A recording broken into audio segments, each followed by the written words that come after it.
Where you going? Home. Where's home?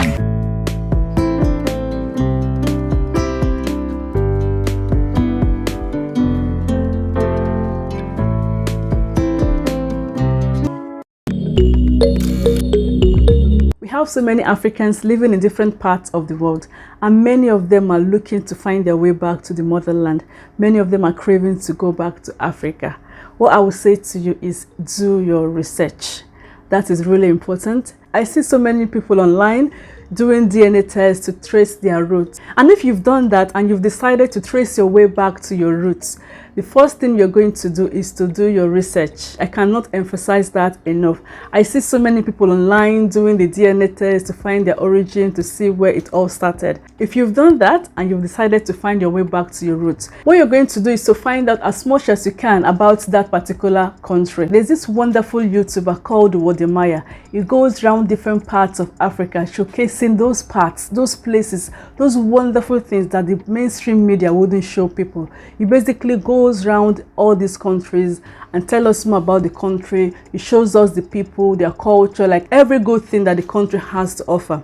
That is what it does. I like to watch people like that. So don't rely on one side of the news. Try and balance it. You can watch other YouTubers. Say for instance, if you're planning or you're looking to come to Nigeria, you can watch people like Tayo Aina. Tayo Aina is a Nigerian and he lives in Lagos, Nigeria, and he showcases different parts of Nigeria, not just in Nigeria. He travels to other parts of Africa showcasing the wonderful things that Africa has to offer.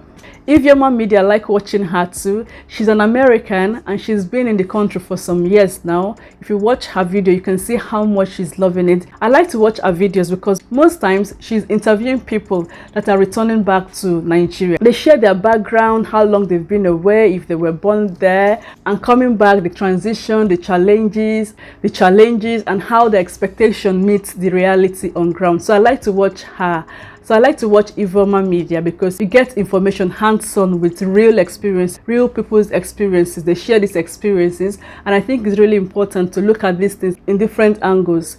Another YouTuber I like to watch is Bayo Adio. He was actually born in Nigeria but left when he was really young, so he's more American than Nigeria. But I like to watch him because he's doing so much since he came back. So I'll leave all their links below in my description box so you can check them out. So like I was saying before, you need to do your research, put all the information together, you assess it, obviously, you evaluate, and you have an action plan. You have a plan of what to do and how to go about it. Because this sort of thing is not something you just carry your bag one morning and be like, oh, I'm leaving, I'm going to the motherland, I'm going to my roots. You have to know the people because you're coming from a different place with different culture. You have to learn the culture and the people so that the shock is not too much for you. Another good thing you can do for yourself is to visit. You need to visit the country. Don't just rely on what you hear and see in the media. You need to visit yourself, even if it's just for 1 week, 2 weeks, or a month, depending on how much time you have or how much you can afford at the time. When you mention Nigeria to some people, all that comes to mind is terrorism, banditry, corruption, kidnapping, and basically all the bad thing that happens on earth happens in Nigeria. That is what some people think about Nigeria. I am not here to tell you that these things don't happen, but trust me, it is not how it is being portrayed in the media. Every country has its own challenges and struggles, and Nigeria is not an exception. This is Nigeria, but this is also Nigeria, and this is Nigeria, and so is this, and this too. This is still Nigeria, and this too, definitely Nigeria. So is this, and also this. This is still Nigeria, and so is this, and this too. My point is, don't go and judge a country by what you hear in the media. Go and see it for yourself. So as promised, I'll be taking you through the Lekki Free Trade Zone road, and we'll be driving all the way to the Dangote refineries. So this is what the road looks like as at October 2022.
Hope you enjoyed the drive-through. Join me again next time for another interesting video. Until I come your way again. Bye bye.